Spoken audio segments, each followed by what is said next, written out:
నమస్కారం. ఇప్పుడు మీరు చూసిన వీడియో ఏంటంటే అది క్రియేషన్ డిజిటల్ లైఫ్ మాత్రం. ఈ రోజుల్లో అందరూ డిజిటల్ లైఫ్తో జీవించేస్తున్నారు. కానీ మాన్యువల్గా వచ్చి ఎవరికైనా విలేజ్లో అయినా ఎక్కడైనా ఒక రైతుకైనా ఏదైనా సాయం చేద్దామంటే చేయరు. ఎందుకంటే కుర్రోళ్ళ చేతుల్లో ఒక బిర్యానీ ప్యాకెట్ బీరు బాటిల్ ఉంటే చాలు, ఇదే లైఫ్ అనుకుని జీవించేస్తున్నారు. డాబాల్ని రెస్టారెంట్ని పోసేస్తున్నారు. కానీ రైతుని ఎవడో పట్టించుకోవట్లేదు. కానీ మాన్యువల్గా వెళ్ళి రైతుల కోసం సపోర్ట్ చేయండి. మీ అందరికీ జై హింద్.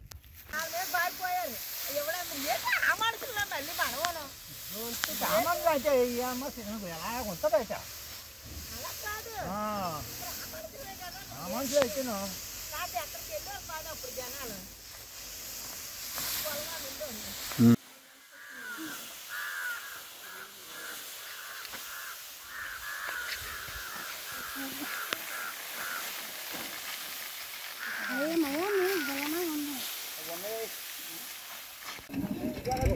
చూసాను కానీ ఎన్ని చూసాను మరి